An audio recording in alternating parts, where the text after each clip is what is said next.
Hello guys! Hello everyone, and thank you for the follow, Lotus, over on Twitch. Thank you very much. And hello Goose, hello Oidr, OIDR2. Hello guys.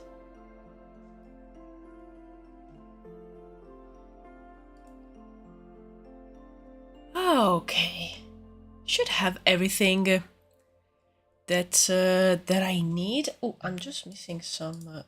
Oh yes, I couldn't hear the music. There you go. Hey there, Lotus. Thanks again for the follow. Really appreciate it. I always wanted to do a world building, but how did you even make a start? Oh, that's a very nice question, Oidr. And let me know how to pronounce your name. Oidr.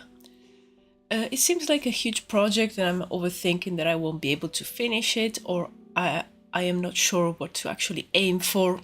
Yes, I feel you on that. So what is your motivation and your goal for the end?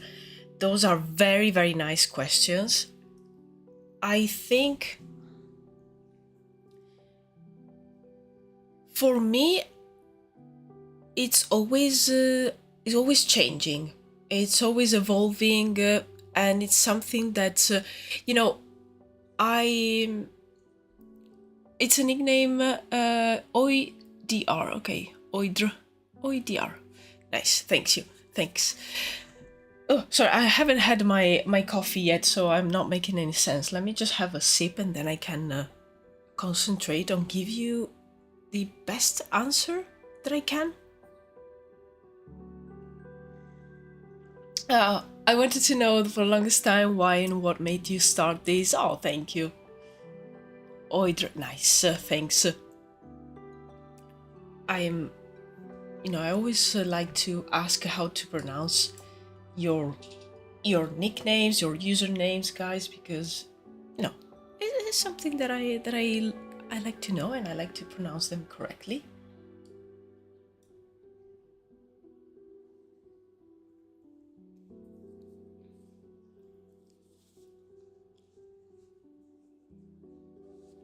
Yo, Miraculous! No, you're not late. I just started, actually. And we have some really nice questions in chat, so I'm going to answer them. I just needed to drink some more of my coffee. But basically, okay, let's start from the start. Like, what actually made me start working on this project on Druwides? It all started with just wanting to create a few concepts for my portfolio, and that was around 2017. Before that, I did a few projects. Even when I was little, I had stories that I really liked to write, and then I started trying to do the drawings of the characters, especially from those stories. But even if maybe like I started always with the best intentions of maybe like creating a huge story, because I was very inspired mainly by Tolkien, so Lord of the Rings and all his like Middle Earth saga. I never went that far because I was maybe like either getting bored of the story, or life got in the way. But for when I needed to create a portfolio to start looking for a job as a concept artist, I remember I did one small project, which was it started and it continued and it finished as a very small project, just to have a few images, and that was a more like sci-fi project. And after I did a few environments, a few characters, some props for that sci-fi project, I then wanted to work on something fantasy. Starting goal was for it to be on portfolio, exactly, and I wanted to show on my portfolio as much variety as possible. And I decided to work on something more fantasy, but at the at the time I was very inspired by history in general, so the project started as something a little bit more history. I always don't like to say accurate because it wasn't super accurate, but it was very history driven.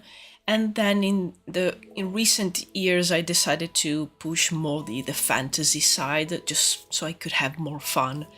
But yeah, that's the reason why it started. It started with a character concept that I really liked how it turned out. And then I decided to do another one, and the first character was male, so then I wanted to do a more female character. And when I did the second character, I don't know, something clicked in my mind, because they were different, but they had something in common. And the first character was older, the second one was younger, so I started thinking maybe they are like father and daughter, maybe there's a story, where do they live? The first character had a really a druid vibe, and then I started thinking maybe they are, from a tribe of druids, and maybe he is someone important in the tribe. And I started writing a small story, and everything else came with time, and trying to understand where do they live, and how is the world around them. But for the longest time the goal was always making art for my portfolio, and only after a while I started doing some more illustrations. And I had the goal of maybe opening an online shop, and this was back in 2019, I think. And it never went anywhere, but I kept drawing, and I kept showing the progress on Instagram. I only had Instagram at the time, and I started thinking that could be a sort of art book with a story together with the art, because at that point I was really inspired by the concept artist Evan Amundsen, which he did something similar. He's now working on his world building, and he's writing, actually writing a book that will also have his art, but the main focus is the writing. And together with a friend, he actually made an art book, actually 3 art books with his art and a few short stories together with the piece of art. And I was really inspired by that. So from that point on, the goal was to make something similar, an art book and a little bit of the story. And I think then I started seeing a few world builders on YouTube, and that's when I kind of started thinking of doing videos. And I am so happy that I started doing that, and that I did, because it's such a great way to tell a story, and you can show the art and narrate what you wrote. I still have in mind the goal of making a few smaller art books, and the far goal is to make some sort of game, video game, out of these. And I think the fact of making art to showcase what I can do in my portfolio, it's still there, because a lot of these pieces end up in my portfolio. So yeah, right now the goal is really to go on and create more and more of these worlds. One day actually, I have in mind of starting working on the first of the art books this year, probably in autumn, so around maybe October, and start putting down the very first volume, because I was thinking that it would be nice to have, instead of one massive book, have several smaller ones divided by theme, like for different tribes, different areas of the continent. So I don't know, I think it makes it easier for me to work on, and it makes it interesting for people maybe to grab the one with the art that vibes the most with them. So yeah, sorry, I went on a tangent and I missed a few messages in here. But yeah, those are very, very nice questions.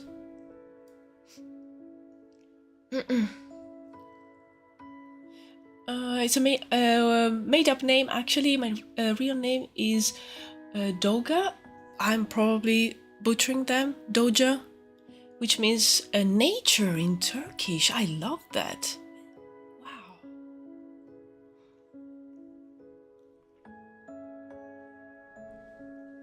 Insane how things start. Now we have this masterpiece. Thank you, Goose. Is this your full-time goal, like in real life, or do you have another projects to finish? I don't know if the question makes sense.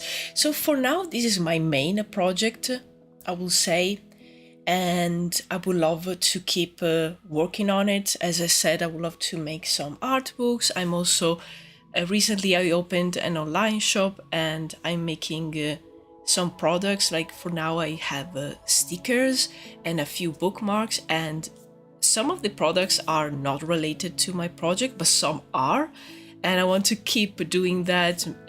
I'll probably add prints in the future, and yeah, I really want to concentrate on this project also because when I started it was smaller and it became bigger and bigger, and when I decided to do a whole continent as the setting, that gave me the opportunity to, as you can see here, to have a variety of environments, and that gives me the opportunity to explore many different cultures, many like different people living in the many biomes in this continent. So it became something that it gives me the opportunity to experiment with the many different things. First character was so good that I made 3D fan art of him. Yes! Oh, thanks again, Miraculous. Do you think it's better to start fully new with boards like these, or do you think it's good to keep some old ones and put them in as a base? Ooh, that's a very good question, Lotus. I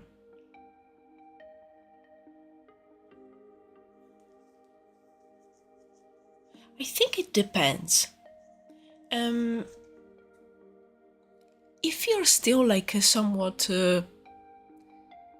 excited about maybe like some older project that you had that maybe you kind of like abandoned, or for any reason, if you're still excited and if you still think that those ideas were good, I will say why not try to maybe like integrate it in something new and kind of like make a mix of the two. But if you left it there because it wasn't giving you any joy, or you didn't feel the motivation to work on it, I will say maybe like start something new.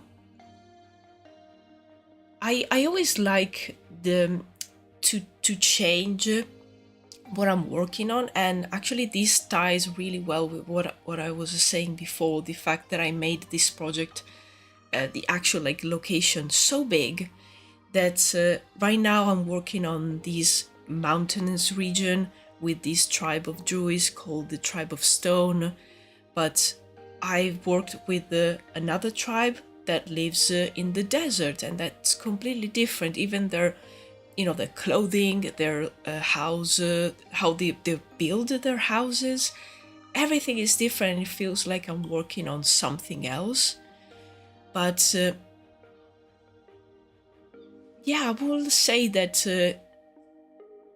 at least for me, it comes down to like if something excites me and I really like working on it, and I have that motivation, and I really whenever I can, maybe I draw for it or I write for it.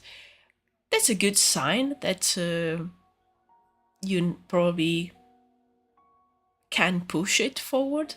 But if you don't feel that way, I will say try something new. Why not? Just also to give you that that boost of dopamine of starting something that, you know, is completely blank and you can do whatever with it. I have a couple more questions. Oh yes, always feel free to ask. What is your biggest frustration? Ooh, and your biggest achievement right now? And your biggest motivation to keep building it? Oh.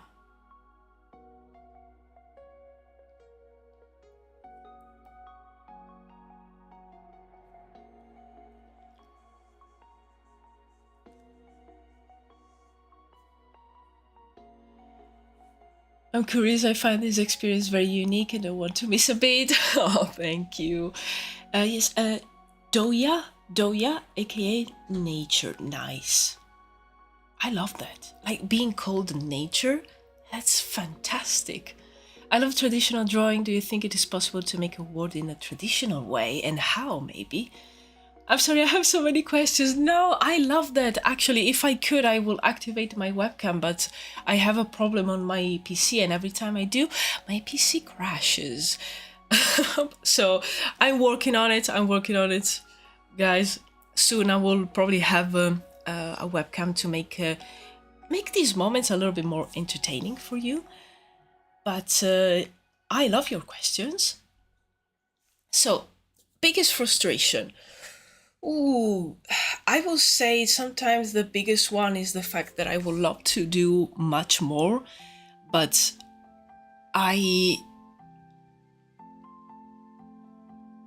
things take time, and I would love to be faster, but at the same time, if I go faster, I don't reach the quality that I want.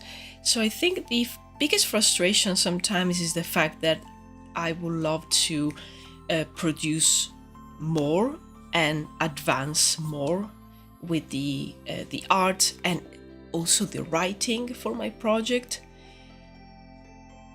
But as I said, I always try to remember that I don't want to rush it, and I want to curate this thing, and I want to make sure that I like what I'm doing. And I've also worked professionally as a concept artist, and you have to be very fast there. So I don't want to have that same experience that can lead to some stress and anxiety towards the work. I don't want to have that in my personal project. And it's just that I'm very eager, to work and do stuff, but at the same time, I'm someone that needs it. I think I need like more breaks than your usual person, especially for my mind. And there's times where I work a lot of hours, other times in which maybe I will take a few hours in the morning completely off because I need that. And that's something that, I'm still trying to understand the best rhythm. So there's a little bit of frustration in that, the fact that I would love to make a ton of pieces in 1 week, but maybe at the end of the week I've just done like 3 drawings and started 1 painting. But I think that small progress is still progress, and I have to say that thanks to the live streams, I am going so much faster with my project. Like before that, it was a little bit more difficult because I didn't have the drive and a very clear goal. I was just doing this for the portfolio and for myself. But having the live streams really help, and also the fact that I want to make videos about my project. So I really want to crack on with the art and do more. And then The biggest achievement right now, I must say that I am very, very proud of the work that I did professionally, especially like a couple of projects. Like I worked on the series Shogun, and I did some work for the cinematics of the game Dune Awakening, and those are really nice achievements professionally. But at the same time, I'm like super proud of the work that I've done here on YouTube for the channel. I recently received my very first payment from YouTube, and even if it's, you know, it's a very small quantity, nothing that I can live off from, and it was the very first payment since I started last year. That felt good. That felt like oh, here is your gold medal at the Olympics, and I'm like, oh wow. So I think that's yeah, that's my biggest achievement right now. Because it takes a lot of work and it takes a lot of passion as well, because if I don't like doing the videos or, you know, editing, and now I'm doing also like some weekly vlogs, so you have to film yourself. I am very happy that I enjoy doing all that, and the live streams as well. And I am really proud of myself that I started, because that's the hardest part. Like starting, the first step, that's so scary. That's the worst part. Once you do, and once you continue and do it a few times, it becomes easier and easier, but wow. So yeah, I think that's for me, that's my biggest achievement, honestly. And the biggest motivation, I have this like a drive in me that I really want to make something with this story, and I feel that it's worth it, and there's something really interesting in it. And for me, like creating art and creating like something like this, it's something that it's a need for me. It's something that I've done since I was little. I was always creating something, drawing or building stuff. So sometimes I have a very low motivation. I have to be honest, the last few days I have not been doing really well mental health wise. But I don't know, then I look back and I look at like the potential of all these, the project and how I'm sharing the project, and motivation comes back little by little. I won't lie and say there is like a burst of motivation, like all of a sudden. It comes back, and then maybe you have a period of 1 week, maybe 2, where you feel really motivated, then it comes down again. So for me, it really helps also to do something else, do something different, even, you know, play games, read a book, go out if you enjoy being with the, you know, with people, with friends. Do that, just to enrich your life, so then you can pour those experiences in your art. But yeah, motivation, I think, is that drive of like reaching the goal of. I sometimes imagine like having the very first art book of Druwides in my hands, like something physical. So yeah, that's a very big motivator. Oh, I see there's Hungry. Hello, Hungry. Hello. Sorry, I've missed a few messages, and hello, nobody. Hello, guys. Welcome.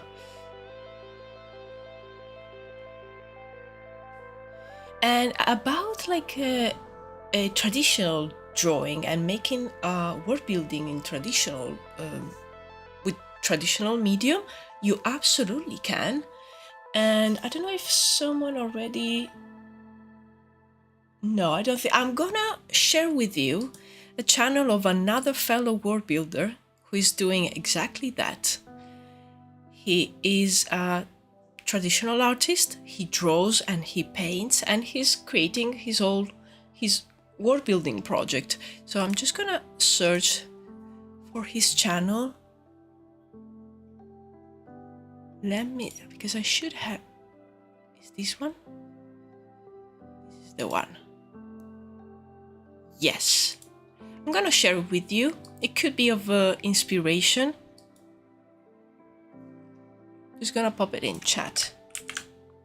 And it's, yes, it's absolutely possible. And the artist that I mentioned before that really inspired me, Evan Amundsen, does a lot of digital, but a lot of traditional art as well.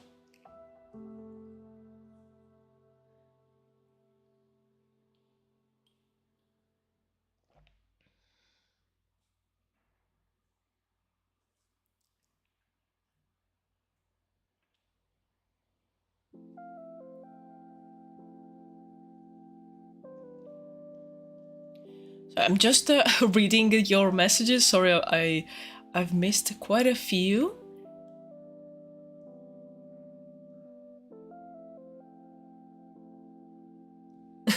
I love that, Goose. If this is your first time, you'll love it here. If you're returning, we know what's up. Oh, right. Yes, today is Wednesday. Yesterday I couldn't stream. I'm sorry again for that, guys. But I had to move the stream to today, and tomorrow we will have another live stream. Again, 3 p.m. UK time. So we are going back to the regular schedule. I'm always wired my brain to finish what I start as soon as possible, so I get frustrated quickly if the project lasts long. Oh yes, I used to be like that when I was like not just starting to draw, but at the beginning, before like having any experience, and I was just like, you know, fresh out of school. I had that like obsession of finishing everything, and I couldn't like jump to something else until that thing was done. And I am now like the opposite. I'm like doing a little bit of this, doing a little bit of that, and just do, just to keep my motivation and interest up.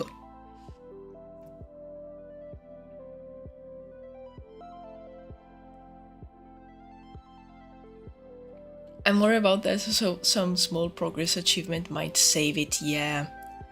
I love the fabric like fold on the rock. Oh, I love how these turned out. It still needs some work, these one. Today I actually wanted to... not this one. Oh, this is the other one. Which one do I wanted to do today? These one. I wanted to do these one today. Sounds like a fun one to paint.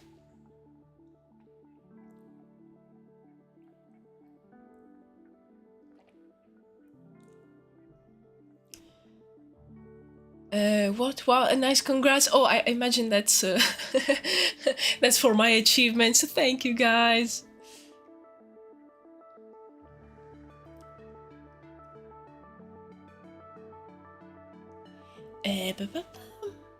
Do you ever feel like you're doing too much? Ooh. If so, how do you frame your effort? Like, how do you know when to stop? That's very interesting.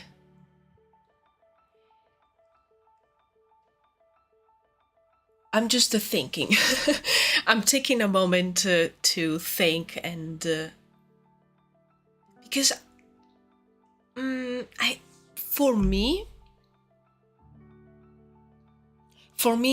I think it's the opposite. As I said before, I feel sometimes I'm either very happy with what I'm doing, or I feel that I'm doing too little. And then that can lead to maybe me pushing myself, or me being too like bad with myself and pushing me too much. So I think for me, it's usually like a feeling of maybe I'm doing too little, and it's a struggle. It's a constant struggle between like feeling that way and actually like sitting down and seeing all the progress that I've made. So I rarely feel that I'm doing too much. I might feel a little bit overwhelmed when I'm trying to squeeze too many things, especially if I'm like working on many videos at the same time, and I try to squeeze everything. And as I said before, I feel like my body and my mind need quite a lot of resting. So I always try to combine everything in a way that I don't burn out. Sometimes it works, sometimes it doesn't, and usually I burn out mentally. So I might struggle in general with motivation and feeling like very low. I still like try maybe like to do something, but not to push myself too much. So when I'm feeling low, I tend to like, if I want to still feel a little bit productive, I tend to do very boring stuff, admin, like some editing for the vlogs usually requires to like cut down some very long footage. I can do that when my motivation is low, but I want to reserve the moments where I feel really well to creating and doing concepts, sketches, paintings. I also don't want to transfer that like a negative moment to the art making. Otherwise, my brain will associate the art making to something negative, and I don't really want that.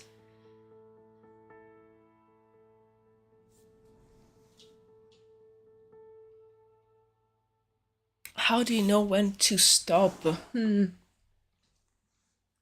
I used to struggle with that when I was, mainly when I was studying art.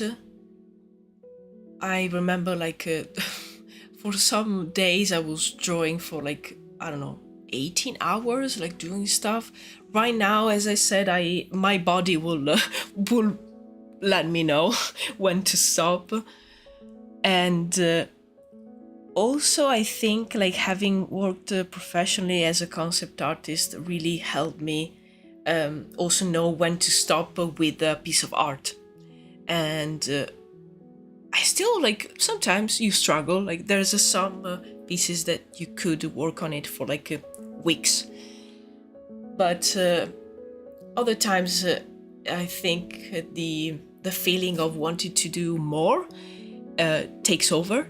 So I will just stop working on that one artwork so I can do two more instead of just having one on which I spent weeks and weeks. I'm so thankful for you to answer all my questions with huge effort. Thank you a lot. Oh, I'm so pleased when people ask me questions, and you know, if I can help even in just like a minimal way with a few answers here and there, and just sharing with you guys my experiences, I love that. Oh, hello, Batty. Hello, welcome. I just fell here. I heard something about burnout. Yes, I was mainly like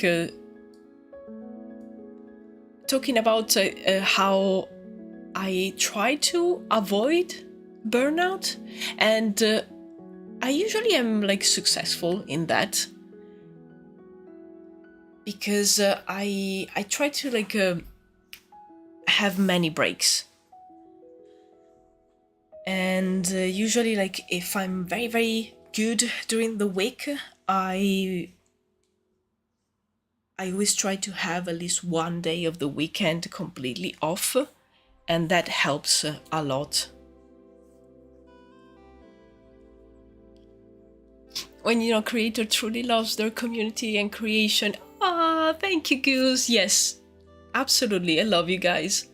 Thank you all so much for being here and keep me company. Also, longest Q&A segment in a stream I've been a part of. Yeah. Can't wait to see that day, the book. Yeah. Yes.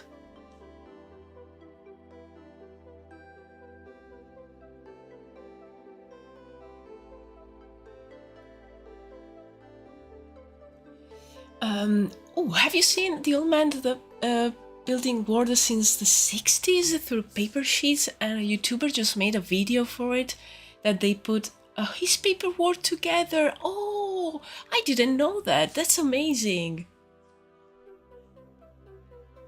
I know the constant feeling that you when you want to progress faster. Oof, yeah, I'm doing another character rig to practice animation with, and it seems to take forever. Yeah. But I have to remind myself that I haven't done that many rigs or done it for a long time. Yeah, and this is going much faster with a better result. There you go. Exactly, well said, Goose. Takes long, but that means you have the drive and will love to do so.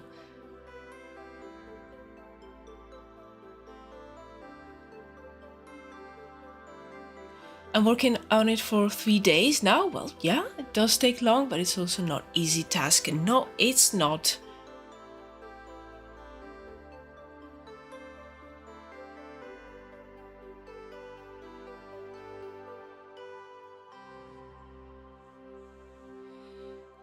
Okay. Yay! I made it. Thanks again for the questions. Those were very, very interesting. And please, guys, whenever you have one, always feel free to drop it in chat. As I said, I love being helpful.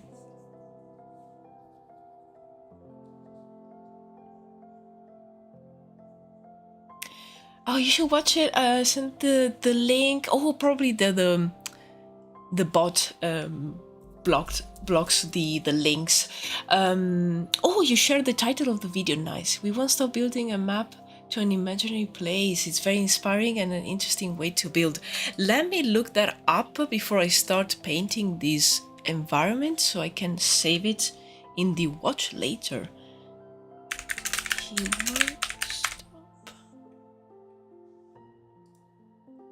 Here.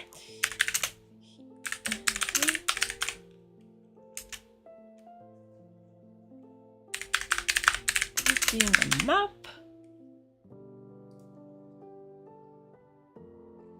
Oh,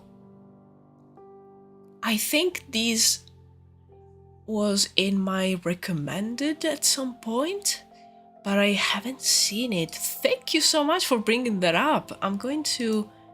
Oh, 47 minutes. This is perfect for today's dinner. I'm going to save it in the watch later. Wow. Amazing.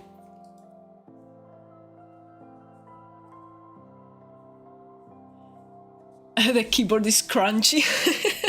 Yes, it is. It's a very, very basic mechanical keyboard. I actually got this one for my partner for Christmas many years ago, and then actually he got a new one a few years later, and mine broke. So it came back to me, the item that I bought many years ago. It was really funny. I'd love a reaction video from that. Ooh. Absolutely, I could... where's my cursor? Oh, there you go. I can absolutely maybe like write a reaction or something like that on the Discord server. I'm gonna take notes then. Okay. Yes, I need some coffee. And my cat is looking at me. Why?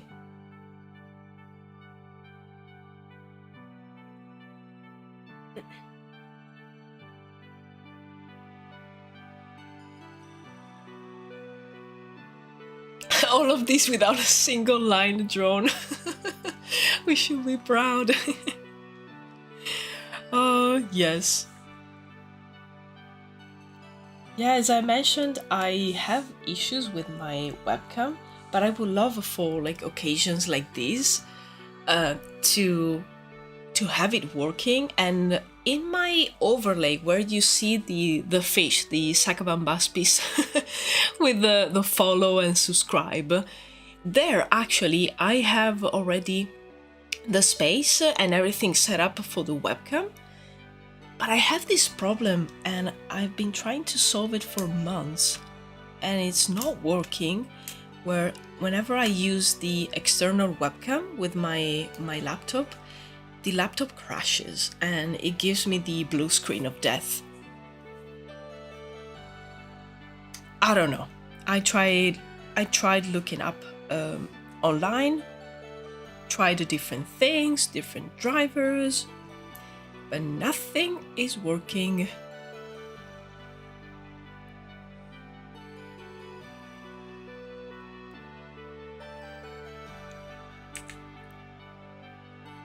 It's been 40 minutes.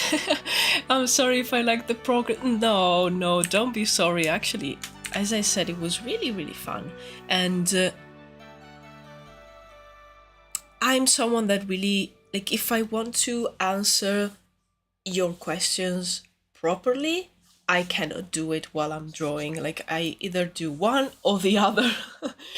I'm like, no, can't do both.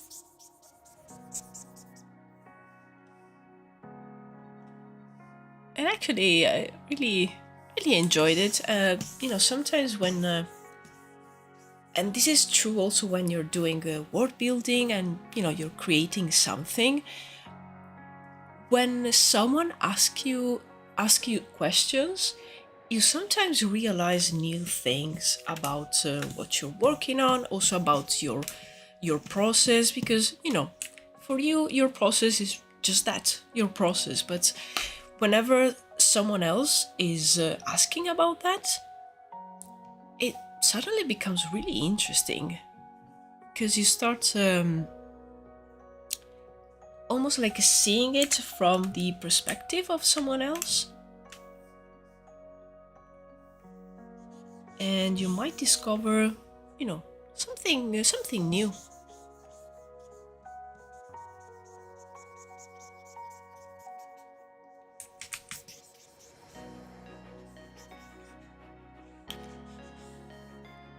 Okay, I still don't know exactly which colors do I want for this scene. I was imagining something probably similar to this, but I want more color. So I was thinking maybe a few flowers, like wild flowers.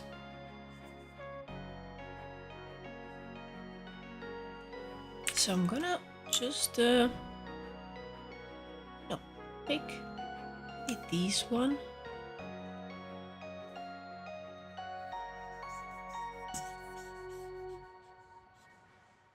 So I need to decide the light for the scene. Like, where is the sun?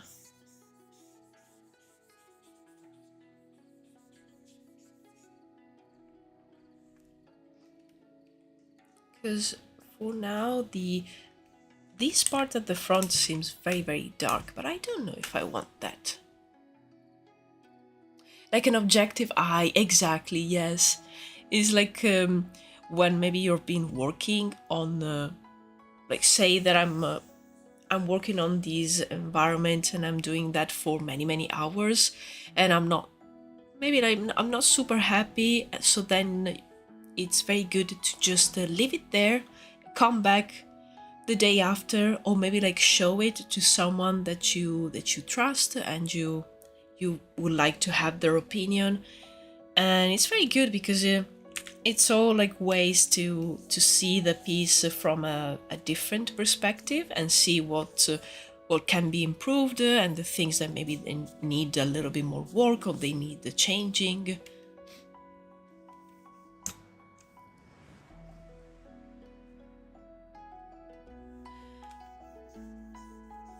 So I definitely want more light in this area. I don't want it to be dark. Maybe it's like early morning. I'm gonna take a few notes about the light here. So I'm imagining maybe it's early morning and it's the sun is still a bit low. So maybe we have light here, here, and a little bit over here. And some of it could reach our friends here. So they could have a very nice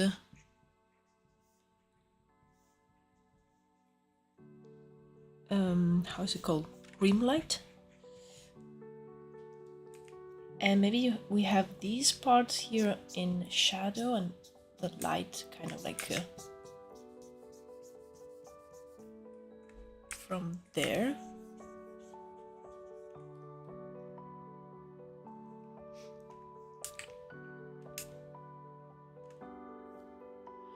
I really have to post some pictures of my rig. I finally got a decent spine working. Nice. She can be really athletic now, like these snake people. The skinning waiting took forever though. Oh yeah, I heard that takes a long time.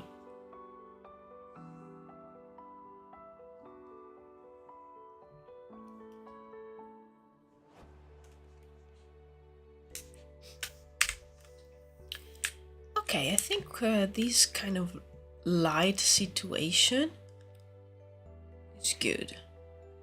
I always like to see the image zoomed out so I can just see the big shapes and big color variations to see if it works. Okay.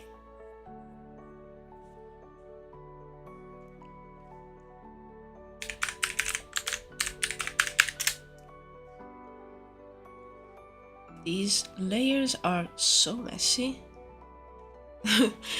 Oh well. Okay.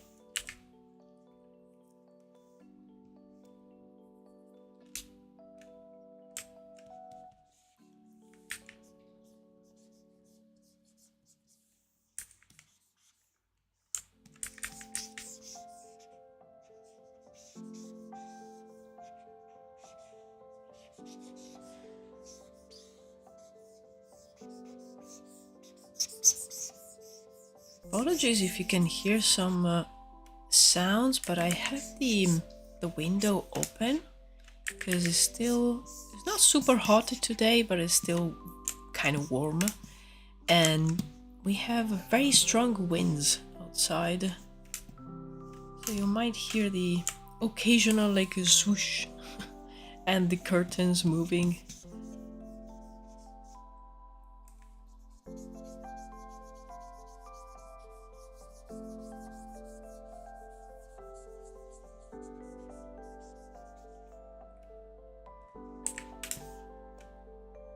I want to give a base color to the foreground here. And then I'm going to start with the actual painting. This is sort of like an under painting.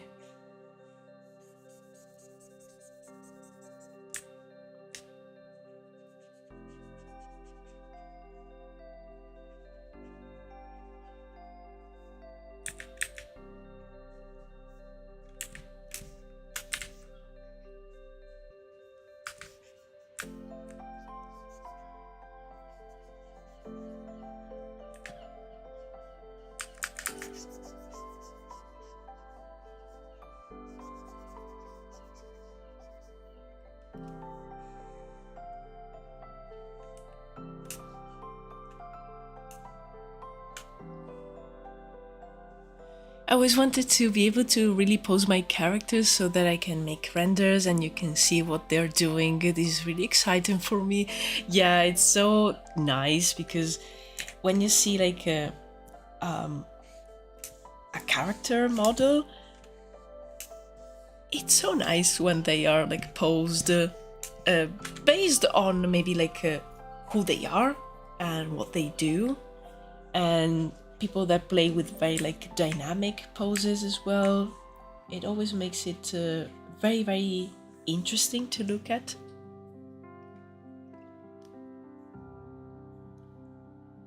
Now next step will be face rigs so they can look annoyed. Nice.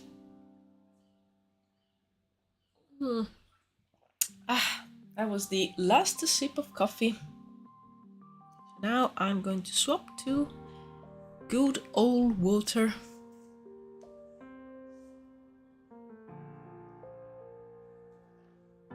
Also, I woke up this morning with a how do you say, like a stiff neck, like when you can't really turn your neck on one side because it hurts. So all day I've been like turning like Batman, and it's so funny. I can't really see properly. Like if something is happening behind me, I won't know until it's too late.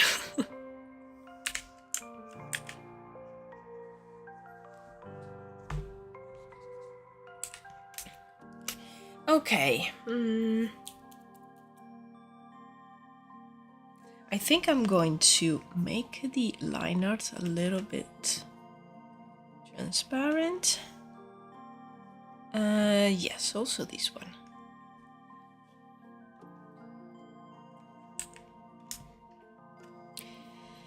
Okay, this is fun. Let's start actually painting. I think I'm going...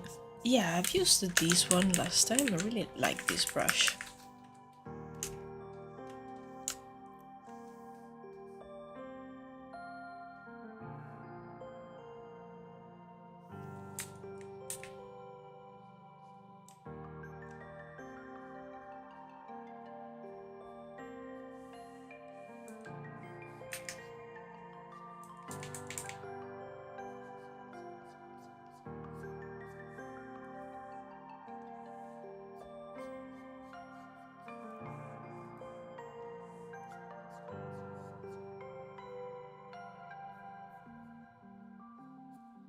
Okay, I want something like a very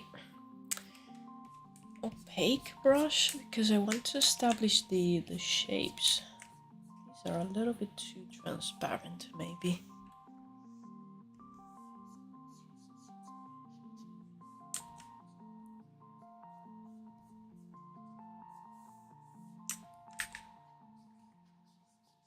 Okay, yes, this one works a little bit better.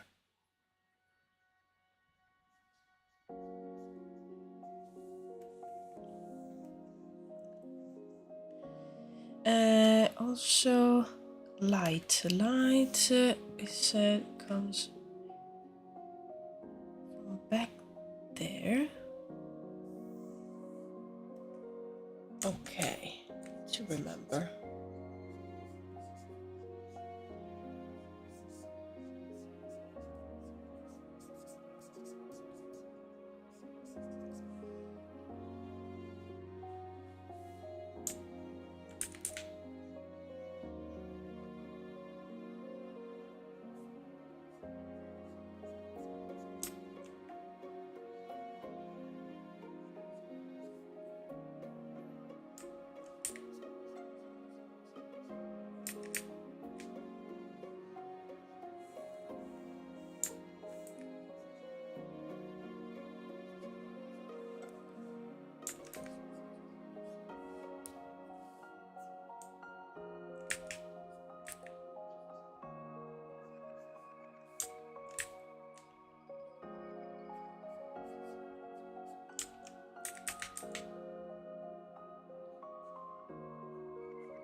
The weather is so crazy. I stay up too long because it's warm, like during the day, but in the morning I'm up way too early because the sun is like, let's pretend it's already noon at 6 a.m. I am like, the last couple of days I've slept a little bit more, but I have been waking up at like around 6 or even like before, and then I stay in bed, but then at like 6:30 I have to get up. Same reason, like there it's so bright outside and also it's so warm during the day, so I really enjoy the fact that at 6 a.m. it's like maybe like 16 degrees and it's the only moment in which it's 16 degrees, so I'm like, oh yes, let me enjoy that. But then depending on what I'm doing that day, but if it's a very like standard really chill day, I then struggle to go to sleep because maybe I'm like not tired enough and it's too hot. So yeah, I feel you. Yeah, you have a question, please ask away.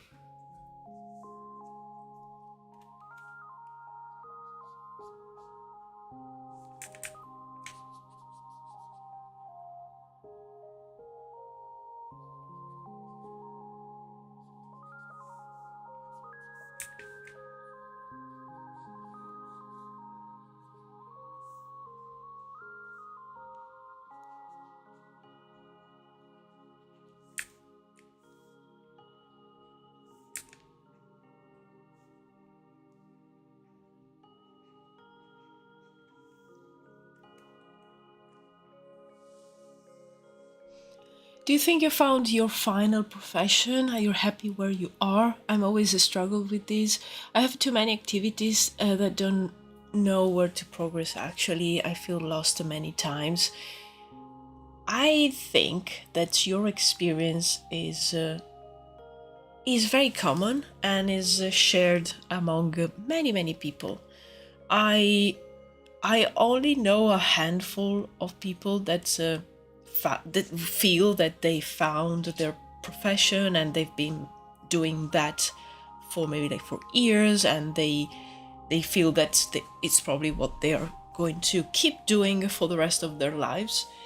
I feel that I found what I want to do in terms of I like creating. I like making art and creating images, creating stories. I have to fulfill that need of creating, and I want that to be my profession. I think there's not one way to do it, and I find myself like right now actually, and in the last couple of years, having to sort of reinvent myself and find a way to keep doing this, because I used to work as a freelancer. Sometimes I also had a actually like employed position in gaming, VFX, other areas of entertainment.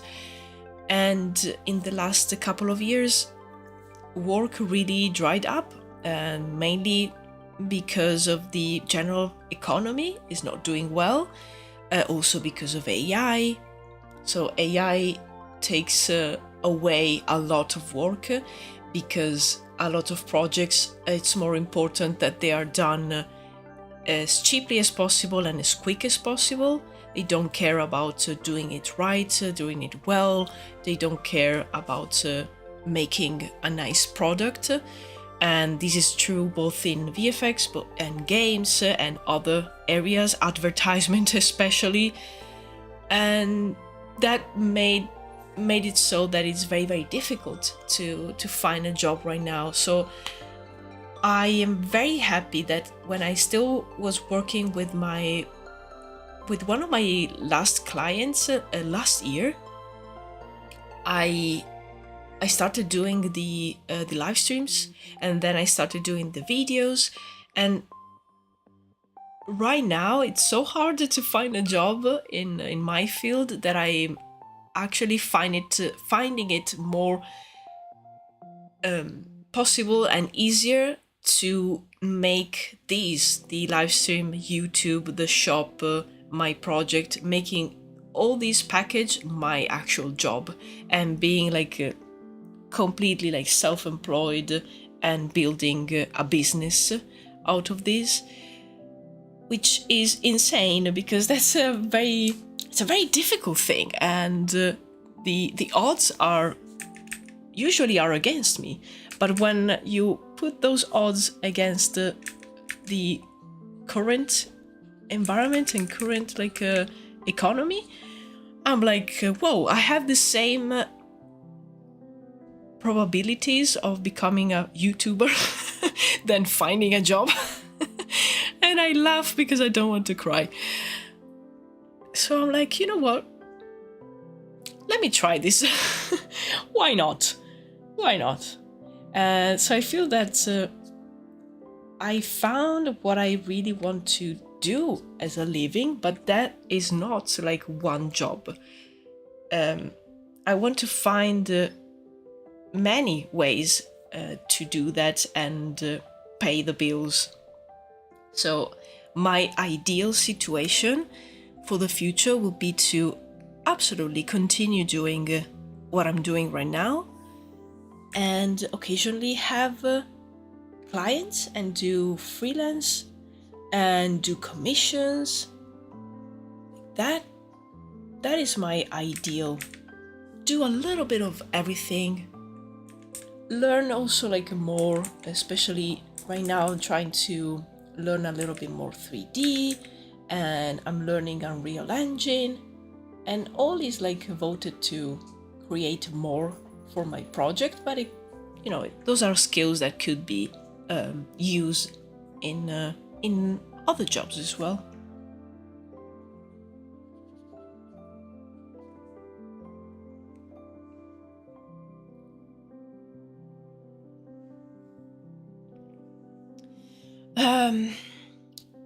Yes, I am worried. Yeah. Oh, I feel you. Yeah, like even this morning I was I finally like saw a few open roles that were for like concept artists and were like possible for me, and not like in-house on the other side of the world. And I applied, but I was checking, I have these spreadsheet of all the places where I sent an email or an application, or where like people that I message about work. And I basically, for the past 3 months, I couldn't like send anything to anyone because there were no jobs. Like right now something is moving, so I immediately like sent my CV and portfolio, but I don't know, that always feels a little bit like shooting in the air, like, oh yeah, let's see how it goes.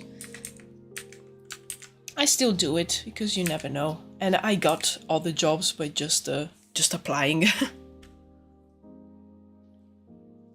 Over the job market, we cry together. Yes, we do. At least we are in this together.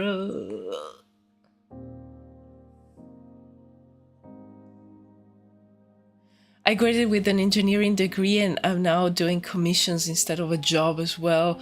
Not our commissions, build this thing a commission. Oh, I did some stuff for a physiotherapy center. Okay.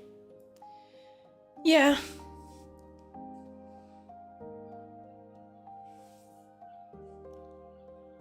Yeah, it's difficult, and I see it being like very difficult in so many fields.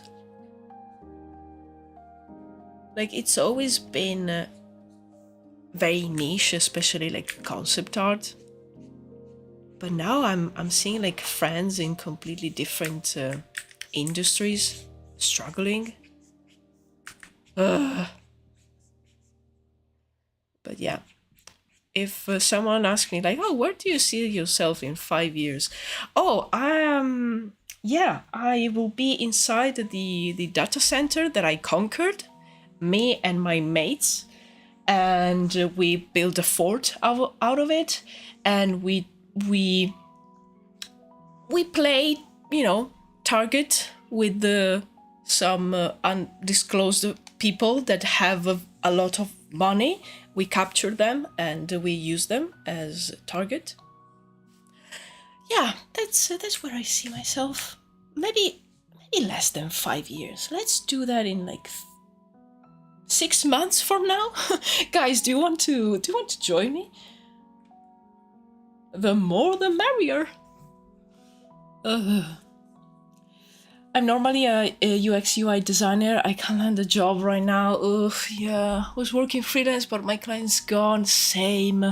I'm exactly where you told. I'm not sure if I want any of the things I've been doing. But I need to pay my bills. Yeah, exactly. Like I had some savings also because I've been part of like 2 layoffs, and they had to pay me like severance. And I'm a very like cheap person. I don't spend anything. I'm a big saver, so I had a lot of savings, and that's also why I could take the time to really concentrate on this like YouTube and live streaming adventure, let's say. But yeah, I used to also work in retail before starting to work as a concept artist, and I really don't want to go back to that because that gave me like actual depression, and I was not doing well. And I know that if I go back, it's like repeating that cycle, and I don't. Yeah, no thank you. No thank you.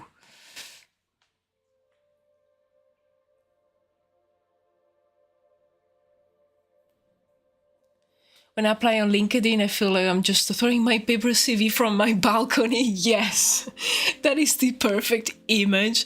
Like, oh, yes. It's so tragic comical. But yeah, it feels exactly like that. Networking is hard though for an introvert. Yes, it is. It's so hard. I feel like I'm suddenly I'm 5 and I have my my drawings that I did with my crayons, and I have to show them to the adults that are just laughing at me, and I'm like, do you want to see my drawing? Please.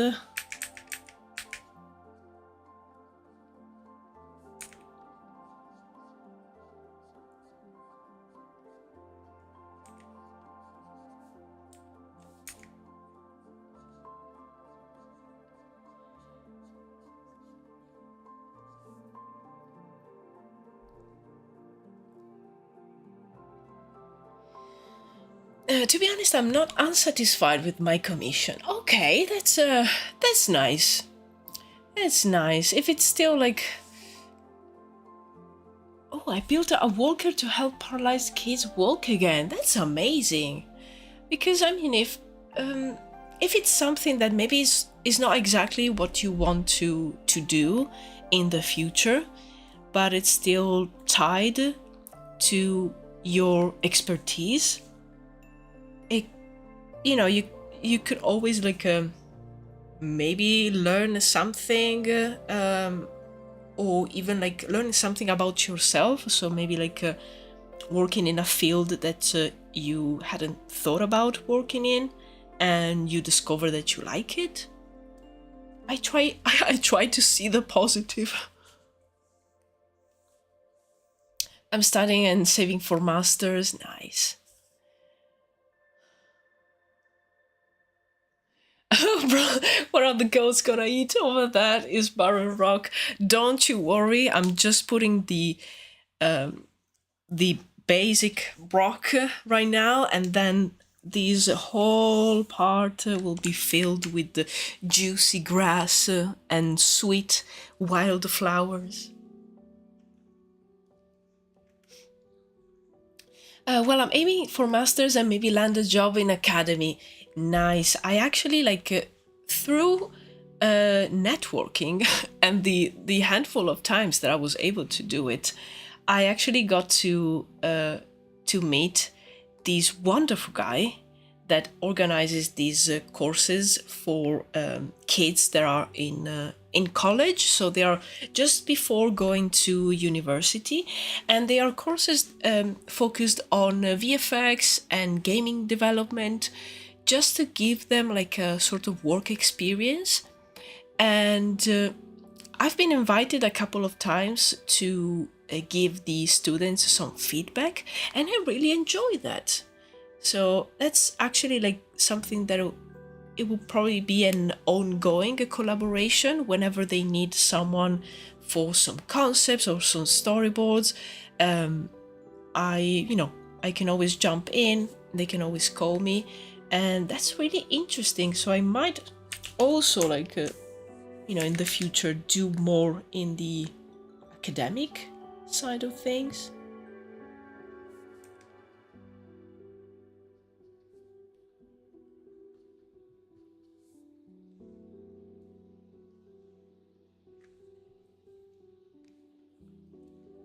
Maybe some bushes, yes. I imagine this landscape to have very short plants, because I can see this place being kind of windy, so I don't imagine tall trees, but definitely some bushes, grass, stuff like that.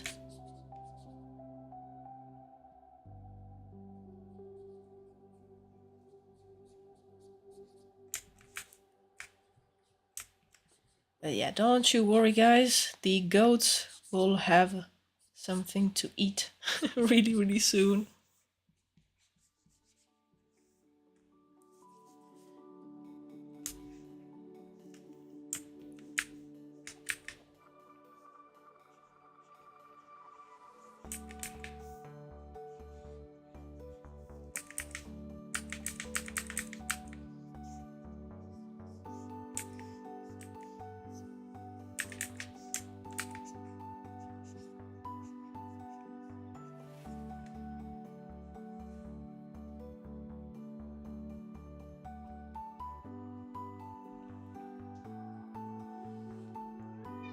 Oh, wow. She's already hungry. It's 45 minutes until your afternoon lunch. Meow! You have some grass in your mouth. Come here.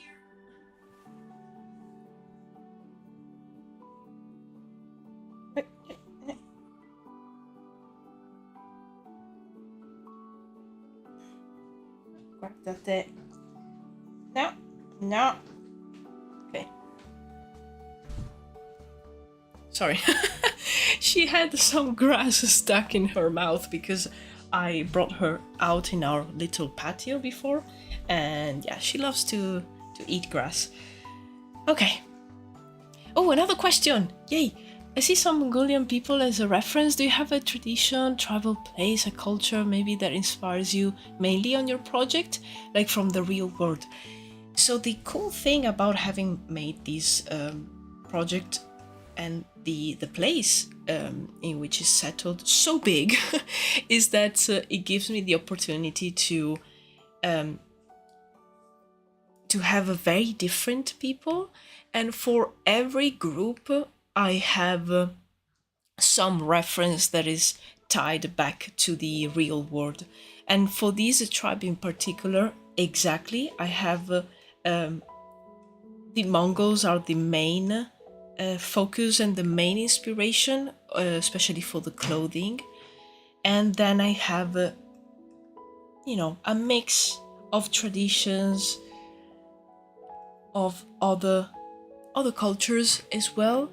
Some of these are, from shows, so it's not exactly like something that is tied to actual garments from a tribe from maybe like a group of native people. So I always try to have inspiration that comes from the real world and then mix different things to make my own designs.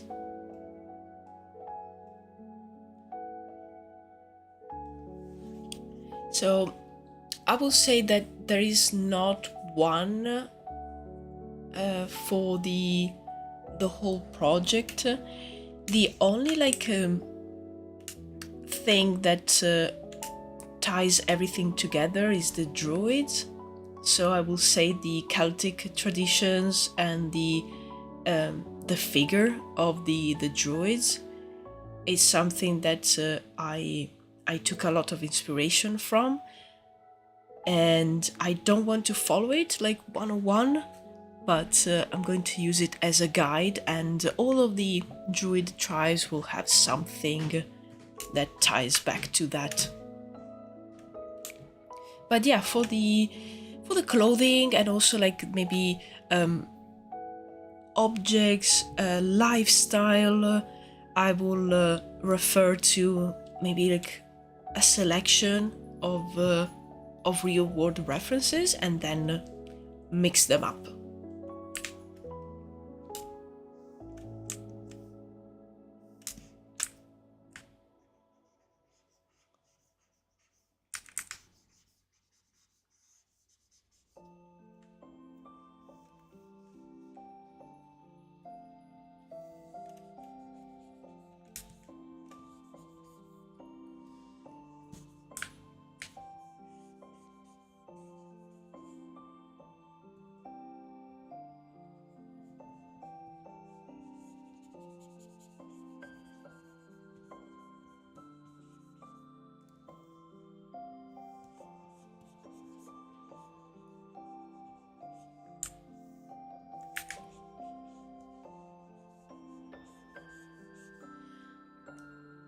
I think the fact of mixing different cultures, it makes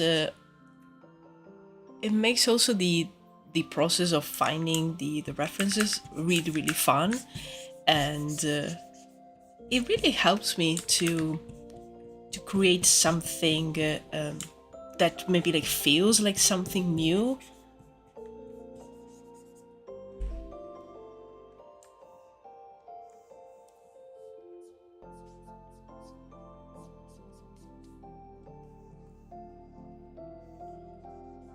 Okay, I'm just gonna give a little bit more, a few more brush strokes to the base here, and then I think I'm going to add the grass for the goats.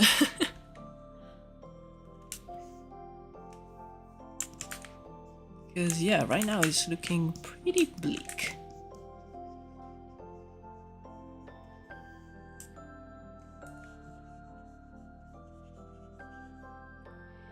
And let's do it here. I have been so bad at keeping these layers tidy. Oh well. Okay, I have here my brushes.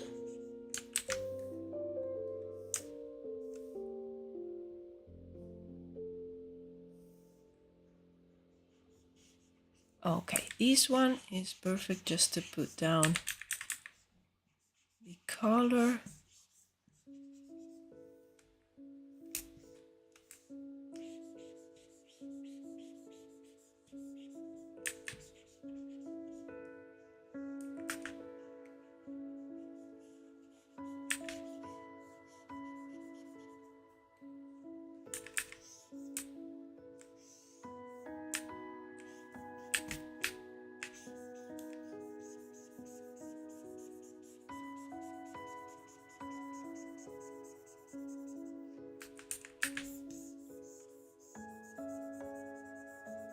I think when I drew this, I intended to have a very small river as well, so I think I drew it like here.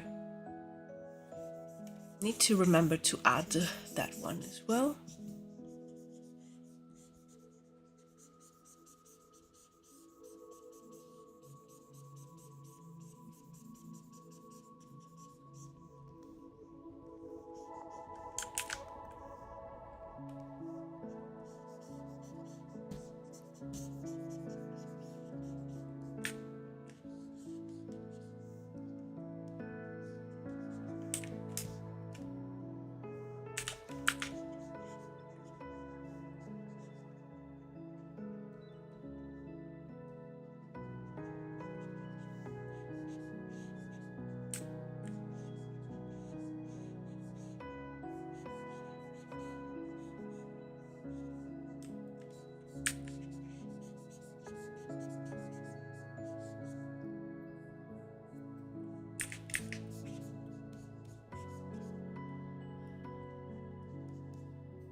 These colors for now are very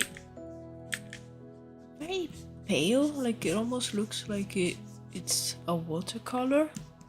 So I'm probably going to make them more saturated and darker with every pass, because I don't mind the like watercolor look, but it's not what I want for this piece.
It's very relaxing to add the foliage, because you can kind of like go very randomly.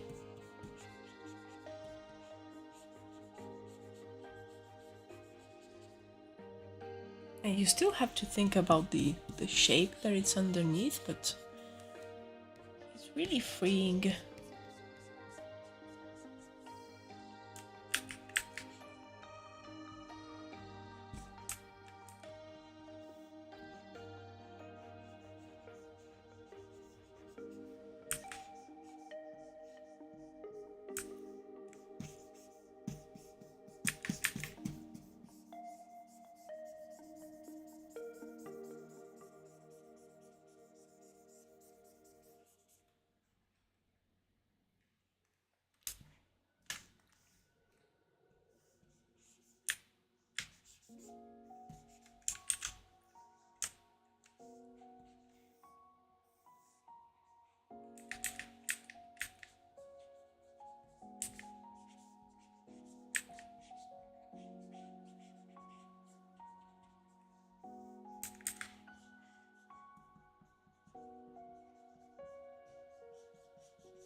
Okay, we need a more saturated, darker green.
gonna flip the canvas. Okay.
Meow.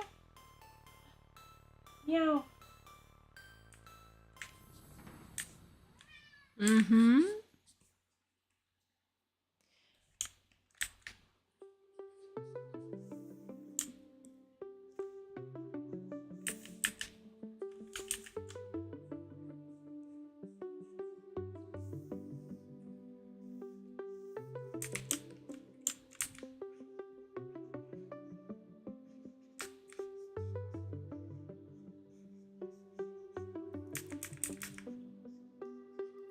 Oops.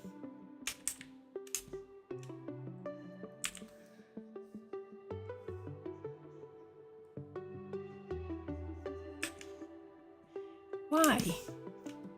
I haven't touched that. Sometimes Photoshop goes a little bit crazy.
Now it's looking more alive and more like a place where I actually could bring goats to eat the juicy grass. Oh, hello. Wow.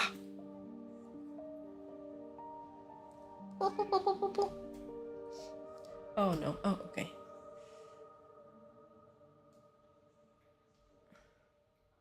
Row.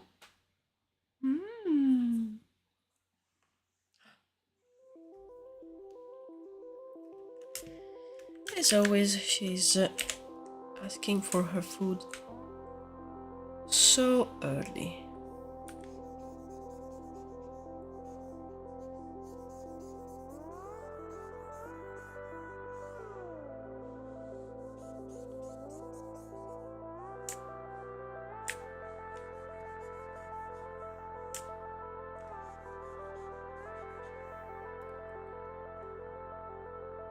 Oh no. She's just walking behind the Cintiq. What is she going to do?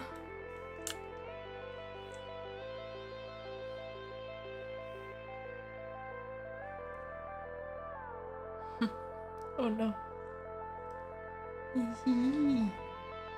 Tippy tippy tippy tippy. Oh, so much cat hair. Pa pa pa pa.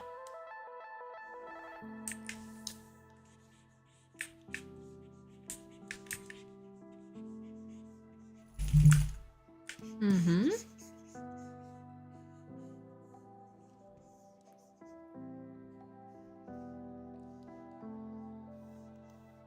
Okay, she's just slamming me with her tail right now. um, okay.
As I said, it's so relaxing to work on the foliage that I forget to talk. I get too absorbed into the painting.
Plentiful Valley, yeah.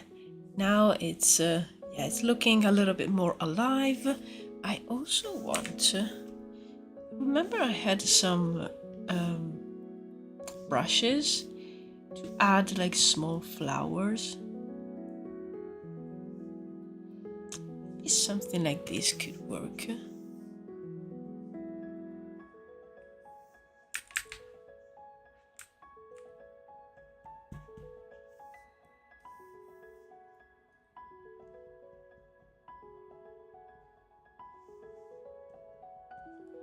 Just to add a little bit of color.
Okay, starting to look like something.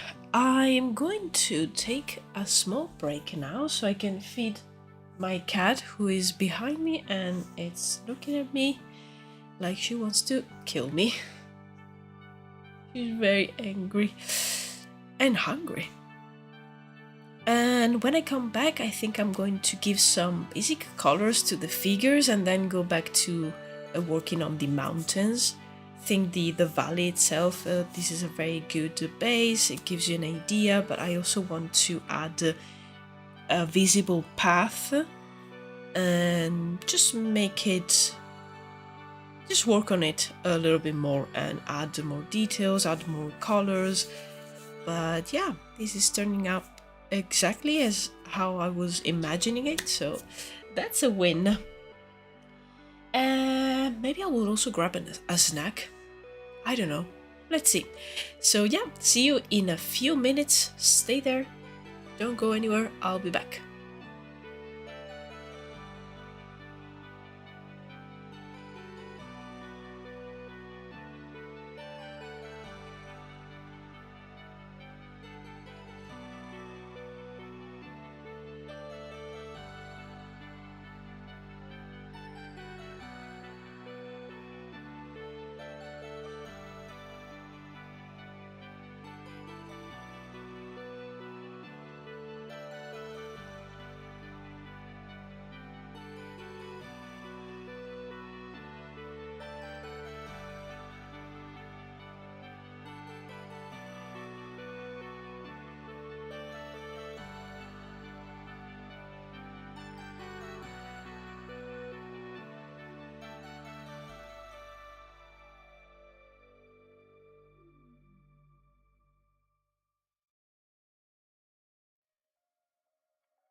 back.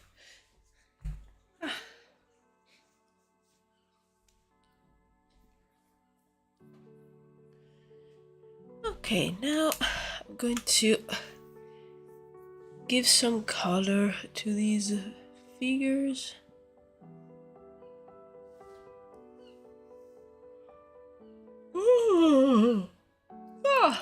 Wow, big yawn.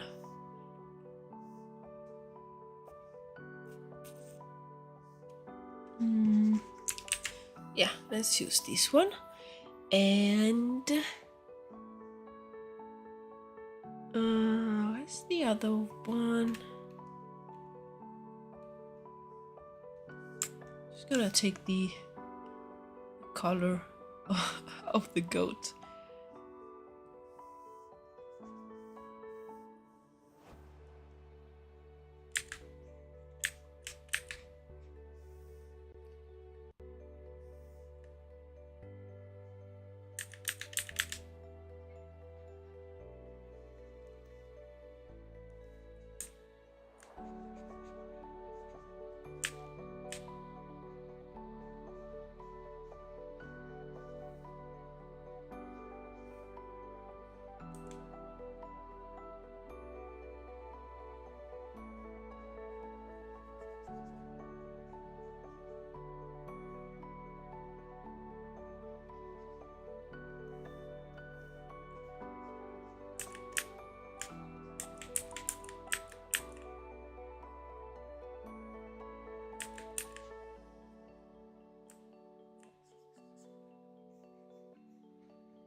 I am not really good at drawing animals, so I'm going to keep these ones really simple.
Okay, we have the goats. Now I'm going to give a basic color for these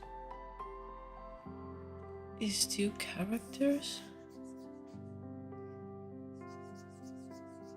just to have a base, and then I'm going to add the different colors for every part of their attire. Also, these will be kept simple as well.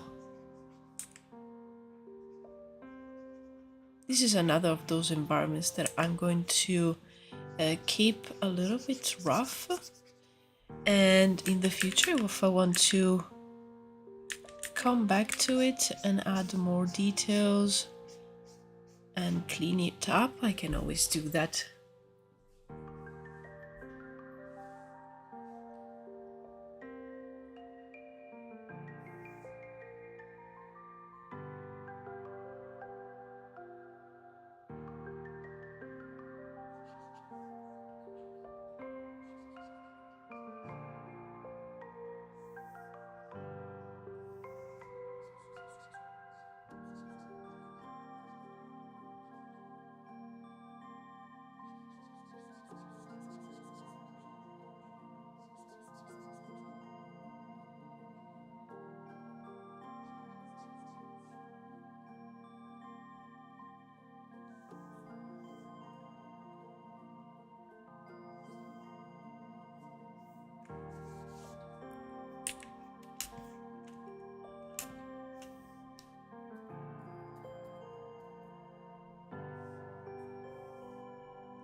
Trying to be good and rename all the layers. And okay, I don't think I need this one, do I? Okay, let's leave it. Then here we have the line art for the mountains, which I don't think we need.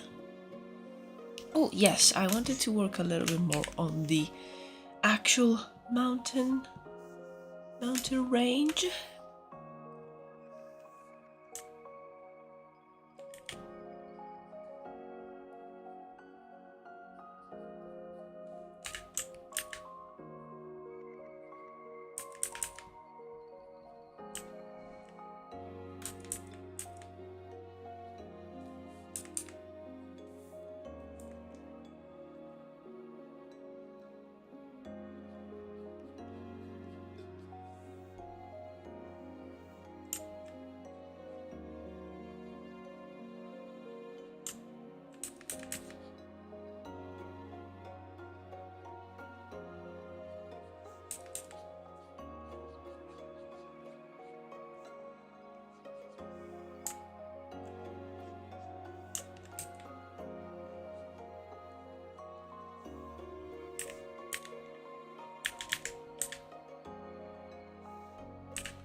How do I create foliage like that in 3D though, without covering the ground with individual blades of grass?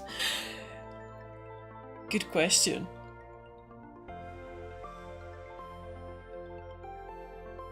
Good question, actually.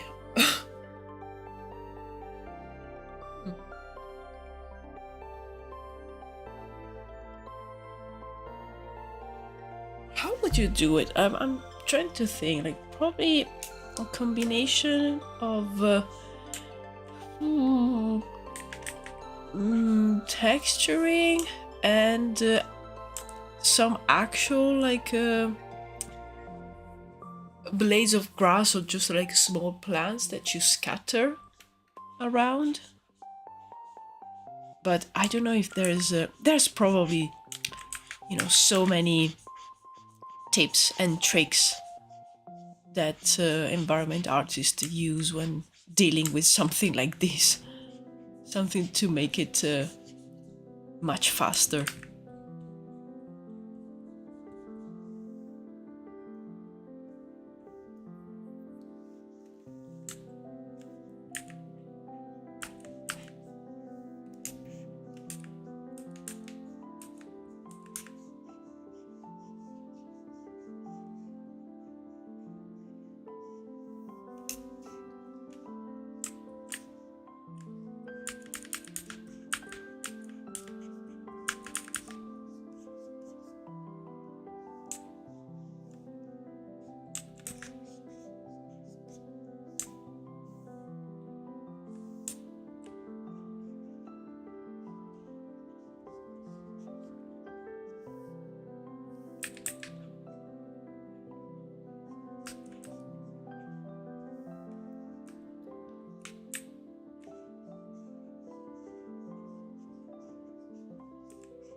I think you could try parallax mapping, where you display multiple layers of foliage on the same face of a mesh and move them with different speed. Ooh, nice.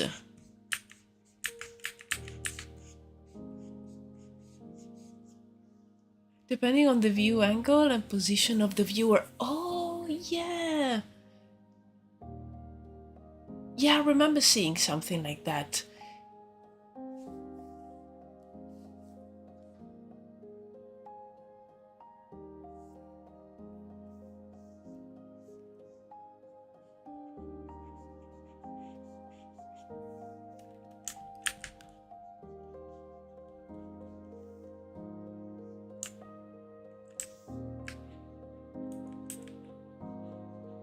The other day, actually, I tried to model the one of the houses that I drew for the Travel Stone, which I actually have here.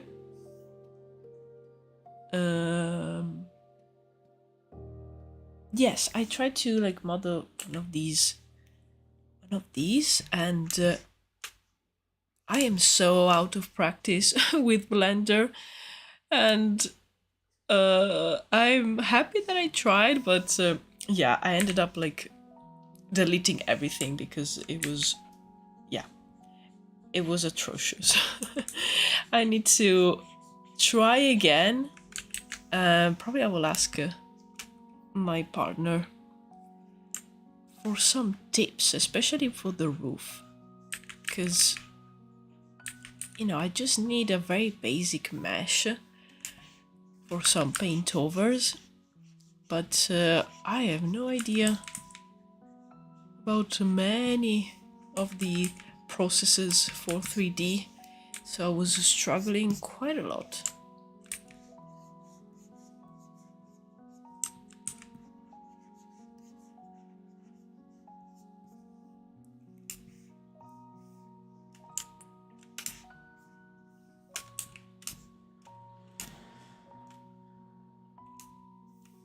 Oh, I got distracted.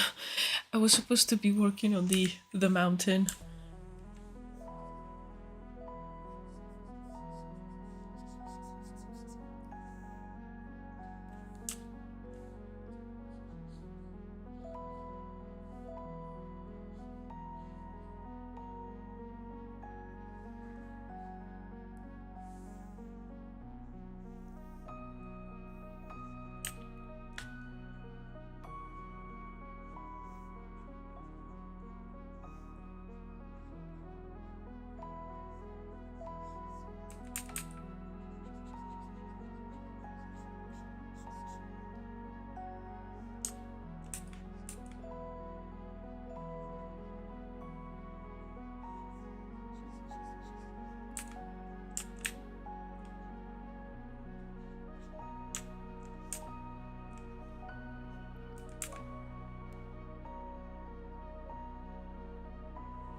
I always want to help when I'll be struggling with Blender. Oh, thank you so much.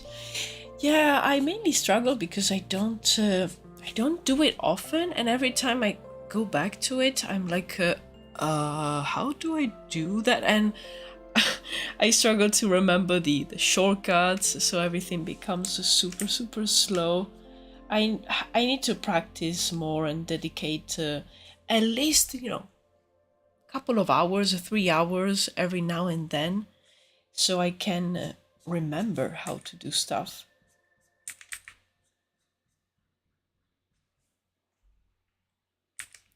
So I want to make those simple models, so then I can play a little bit on in Unreal, and maybe like create some scene that I can use as a base for photo bashing and for like painting on top. So many things.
I imagine infrequent Blender users are always asking themselves why there's so much UI on the screen, what key they just pressed, oh yeah, that's all the time, and how to switch off whatever they just did.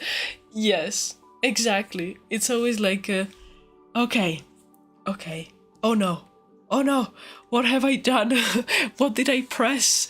What is that? How? Where's my cube? or like, where am I? Where's my grid? Why is that this color? Like, no. Or the infamous, like, why can't I see it in my... Like, why can't I see my object? Why is my render completely black? Ah...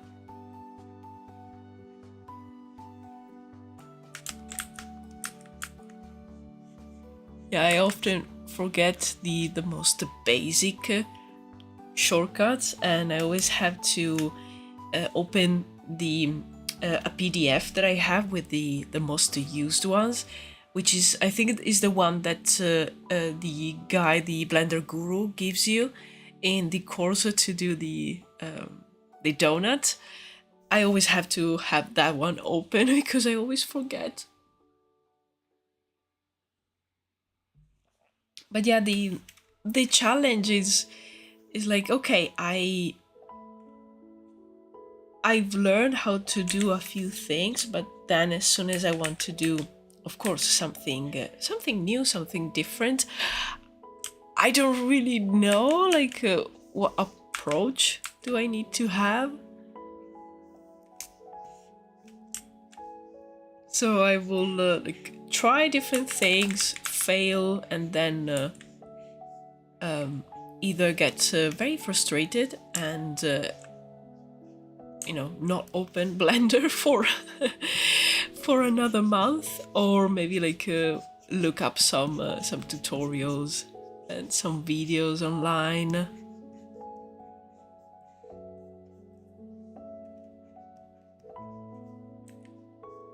And my partner doesn't use Blender, but I can still ask him like about the process and how he will go about making something that I'm trying to do.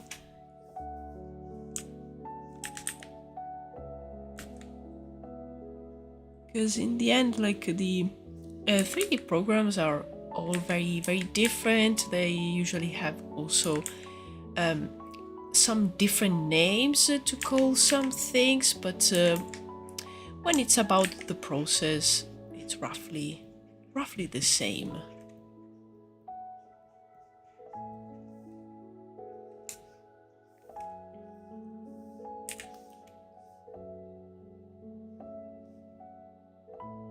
And also, like, actually going back at what I was saying at the beginning of the stream about keeping myself motivated, I like doing different things, and the fact that I can implement some 3D also helps me out because I'm learning new things that I can use for my goals and my project, and it makes it very interesting because you little by little you learn how to do stuff, and then you might have new ideas.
I almost forget sometimes how far the rabbit hole I am. Not only do I know my way around this crazy app, I make tools that require knowledge about linear algebra and Python coding.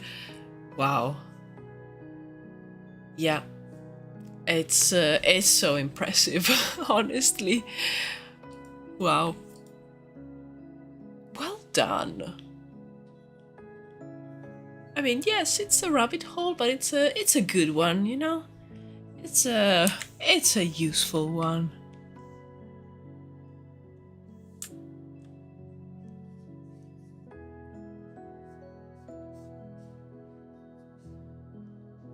And I think that, you know, when it's your main program, if you can really like squeeze the most out of it, it's great.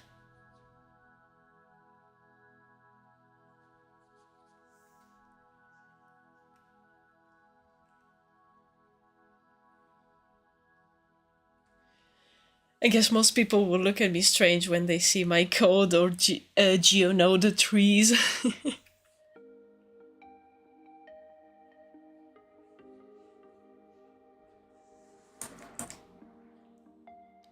Yeah, code is something that I've never really done. Like, I, I had one course for just it was just like 3 months at university, but I don't remember anything. I don't even know what language it was. No idea. But I was actually, because one of the goals for Druwides is to make a game, and I would love to make a 2D game. And I tried a few tutorials because 2D, of course, is something that it's very difficult to do in Unreal. It's not impossible, but it's very difficult, and you don't have a lot of tools that other engines have. And I don't really want to use Unity, so I was looking into Godot, but that requires a little bit of coding, so it might be that in the future I might learn, or rather have to learn something.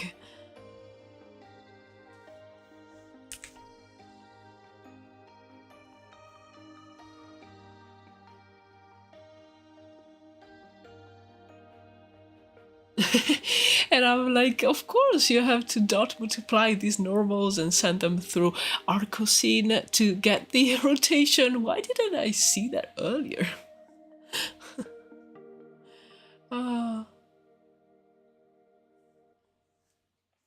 Oh yeah, you're right, Hungry. If nothing else, you can return to RPG Maker. Yes.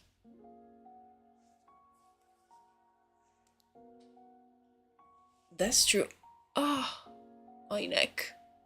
Ow.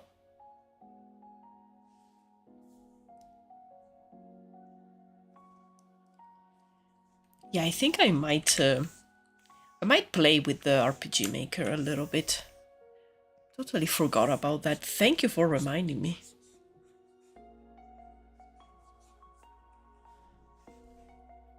I think if I will ever start doing something like a game, it will probably be something very, very simple at the beginning, and then if you know, if I enjoy it, if I like it, and I want to work on it more and more, maybe I will do like a actual like longer game. But at least to just, you know, try and have fun. I would love to make something really short and really simple, inspired by my project, but nothing like super big and super ambitious.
I looked up an RPG Maker and the 3D looks charming as well. Ooh.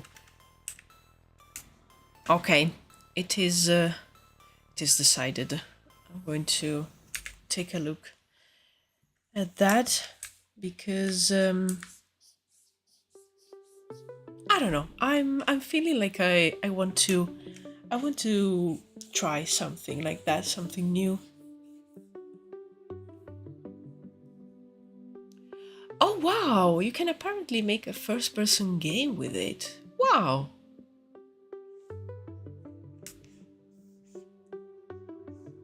Whoa.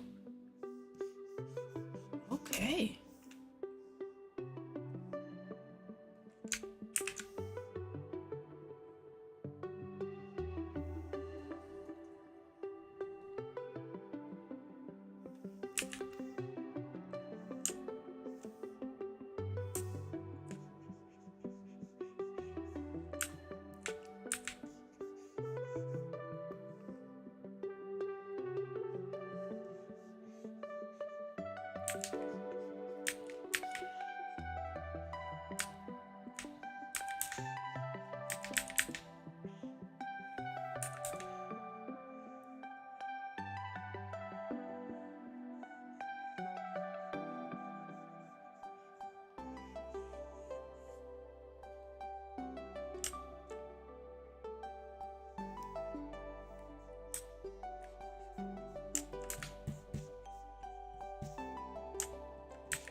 It definitely needs some work, but I'm very happy of how this piece is looking.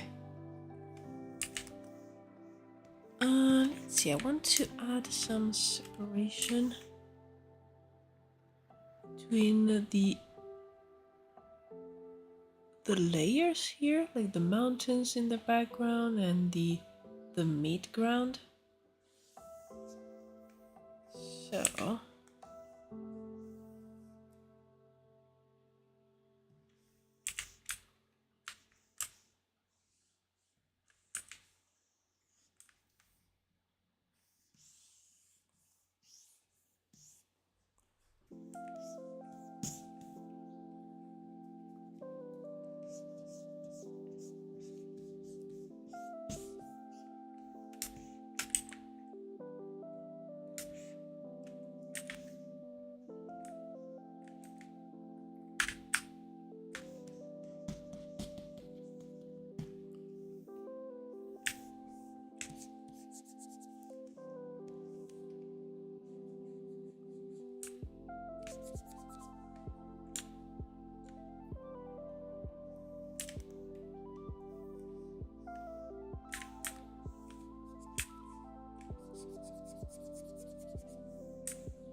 how does jagged cliffs form? Oh, good question. I don't exactly know. I only know that these parts of the continent, like these mountains, um, I like the idea that they have a lot of magic in the ground, and a lot of magic is flowing inside of caves in the mountains. So maybe that influenced the shapes. And the first idea for these very pointy mountains came when I sketched the I think where is it? This one.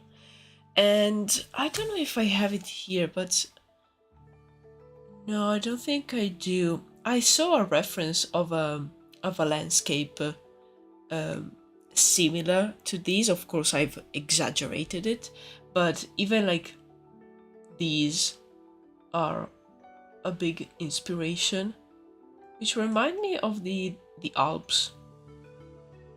I don't know if this is the Alps. I don't think so, but I think this is South America. But yeah, some of these shapes really remind me of those mountains. This area face a glaciation in the past? Ooh, probably yes.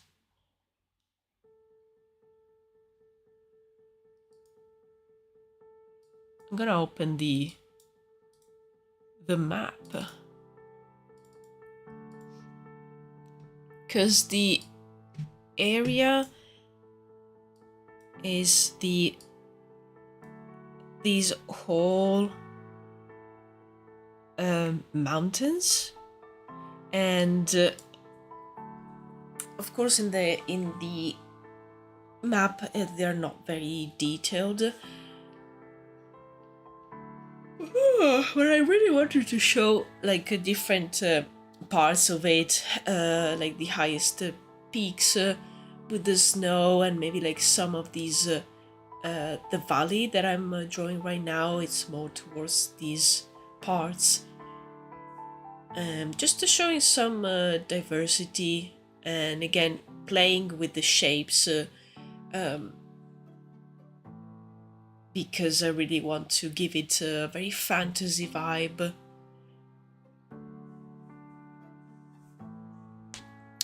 Yep, those are aretes. Oh, okay, glacier carved. There you go. So probably in these parts where we have those very jagged mountains, there was definitely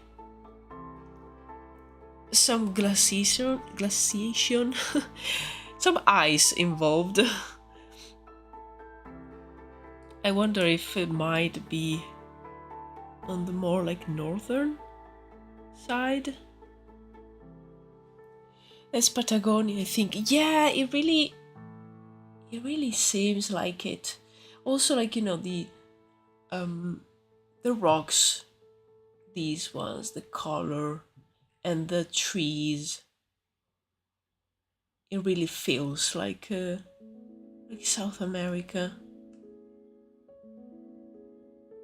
But yeah, I really love these shapes. It feels like, I don't know, like you can peel some very thin slices. It's really nice.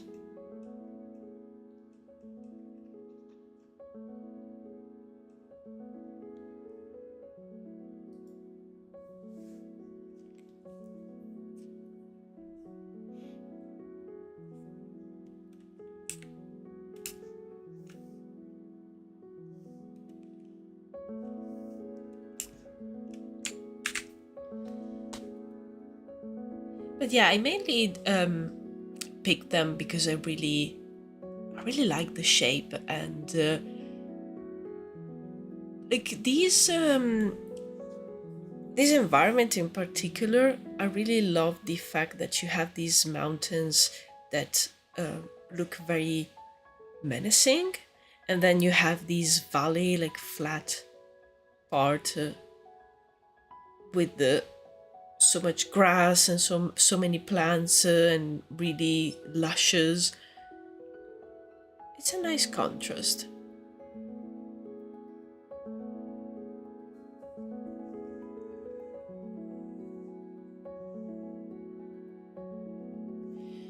Okay, I think I'm going to save. Yes, I already did. And I'm going to export this one. Oh, yeah.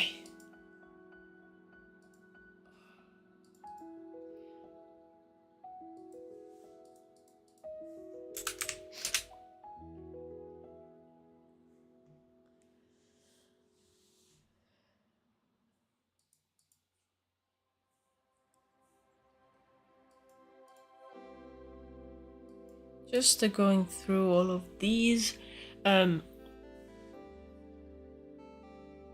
They all need a bit more work.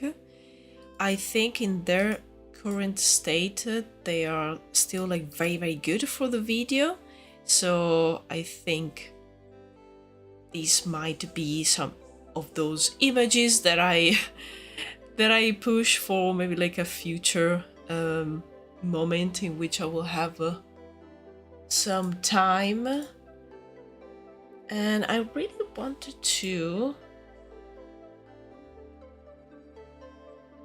check my mirror board.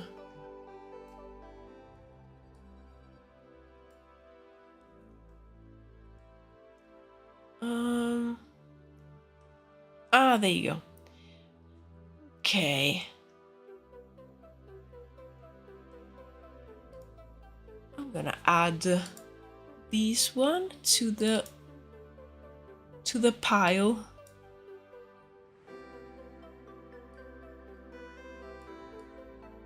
Because I'm thinking of like what to do tomorrow. I could definitely work a little bit more, especially on the characters. Just add some quick details to them, and then maybe start on either these guys or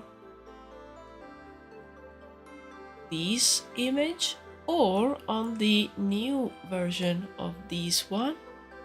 That could be fun to have this one in color. And you know what, it will be really nice to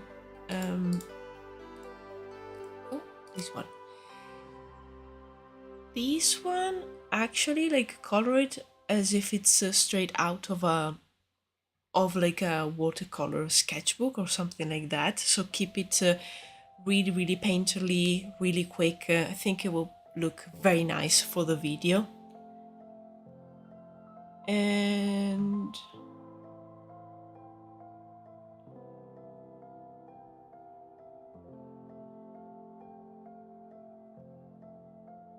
where's my... Oh, there you go. I couldn't see my mirror board. And yes, I'm just trying to see what I need for the tribal stone video. Whoa, it's so full of stuff that it's lagging. Definitely need more characters. A few more characters would be good. Need to keep working on the Archdruid design. And then I think I might have enough.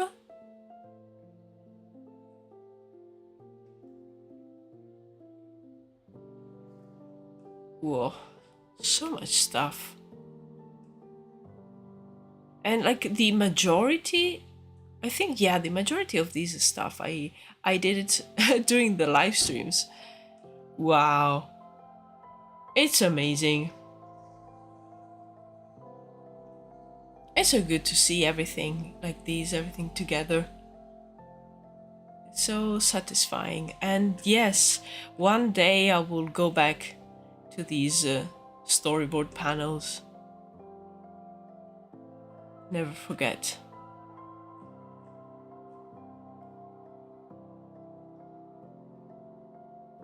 One day. One day.